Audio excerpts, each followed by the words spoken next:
देखिए, प्रशांत किशोर जी को तो सबसे पहले उन्होंने जो लोगों से वादा किया था कि ये सरकार नहीं बनेगी, और उन्होंने तो ये भी कहा था कि जेडीयू को 25 से अगर ज़्यादा सीटें आ जाएंगी तो वो मतलब इस्तीफ़ा दे देंगे। तो पहले तो वो अपने वादे पर खरे उतर जाएं, और दूसरी बात कि राजनीति के लिए मैनेजमेंट करना, किसी भी पॉलिटिकल पार्टी के लिए या फिर पॉलिटिकल लीडर के लिए मैनेजमेंट करना, और खुद राजनीति के मैदान में आना और लोगों की अपेक्षाओं पर खरे उतरना, ये दो बातें हैं। और अभी प्रशांत किशोर जी को बिहार की नब्ज समझने में काफ़ी समय लगा है।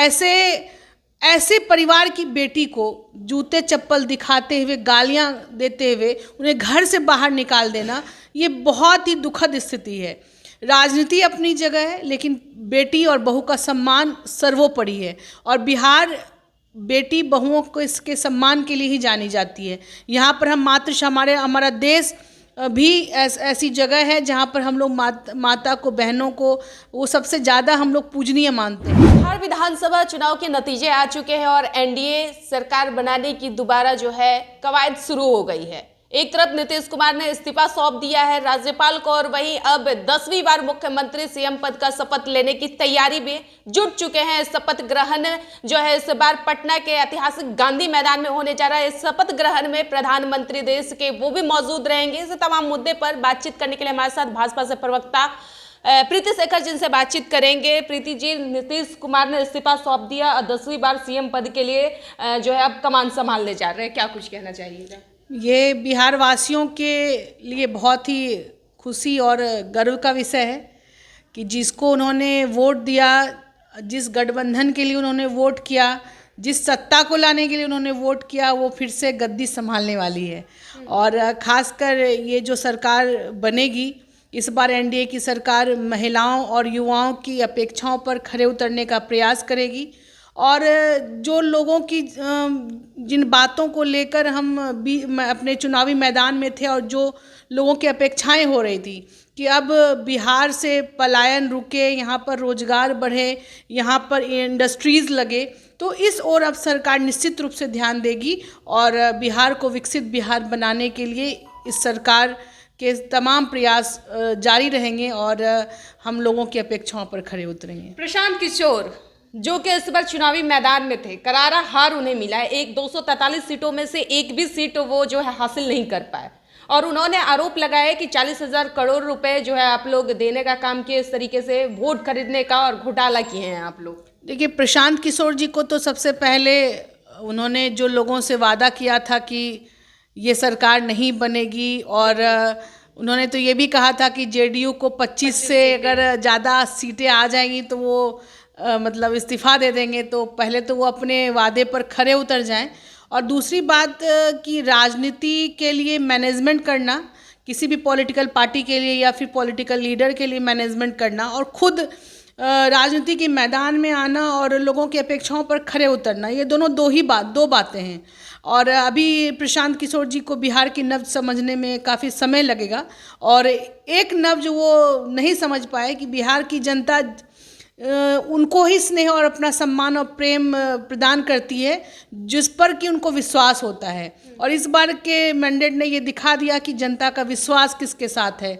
वो 100% एनडीए के साथ था, है और आगे भी रहेगा, क्योंकि हमारे पास पीएम मोदी और सीएम नीतीश की जोड़ी है, जो कि हिट भी है, फिट भी है, और अब तो सुपर हिट भी है। सुपर हिट भी है। एक और सवाल रहेगा आपसे, लालू प्रसाद यादव की बेटी, लाडली बेटी, जिन्होंने अपने पिता को जीवन दान दिया, किडनी देने का काम किया, अब उस किडनी को गंदी किडनी बताया जा रहा है। रोहिणी आचार्य को घर से निकाला गया, यहाँ तक कि जूते चप्पल भी उठा दिए गए हैं, और लगातार लालू यादव की अन्य और भी बेटियां जो है घर पटना छोड़कर, राबड़ी आवास छोड़कर रवाना हो गई। देखिए, समाज में कोई साधारण परिवार हो या कोई राजनीतिक परिवार हो, हर परिवार में हर लोग अच्छे से रहें, यही हमारी मंगल कामना है।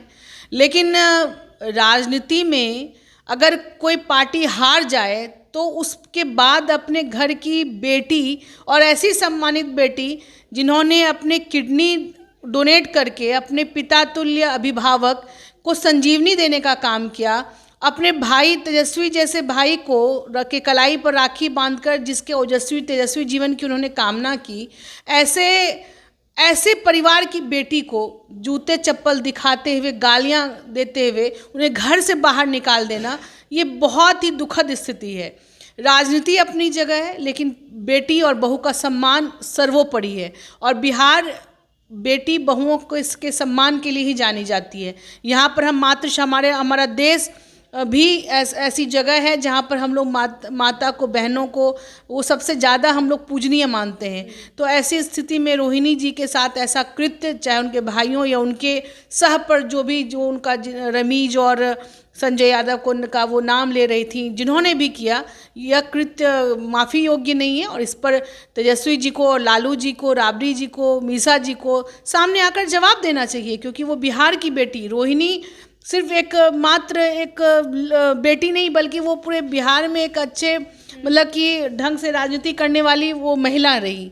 और उनके साथ यदि ऐसा हो सकता है तो लालू परिवार और राजद परिवार जो माई बहन मान योजना की बात करते थे, वो अपने घर में यदि महिलाओं के साथ ऐसा व्यवहार करेंगे तो उनसे कैसे अपेक्षा महिलाओं को होगी कि वो बिहार की महिलाओं के लिए अच्छा कर सकते। क्या लगता है जिस तरीके से ऐश्वर्या यादव को निकाला गया था, राबड़ी देवी ने बाल पकड़ के बाहर निकाले, तो उस समय जो है ऐश्वर्या यादव काफ़ी रोती हुई, बिलखती हुई घर से बाहर निकली, तो क्या वो दौर उनके ही घर में उनकी ही बेटी के साथ हो गया?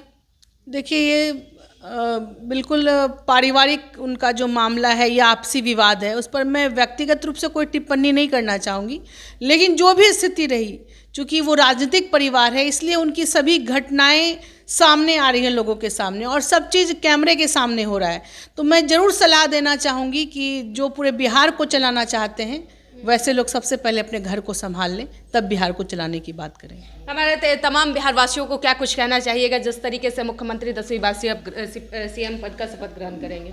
मैं पूरे बिहार वासियों को बहुत शुभकामनाएं देना चाहती हूं, और मैं उन्हें बधाई भी देना चाहती हूं कि आपने जिस जनमत को चुना, आज उसकी सरकार अब बनने वाली है, अब नई सरकार का गठन होने वाला है।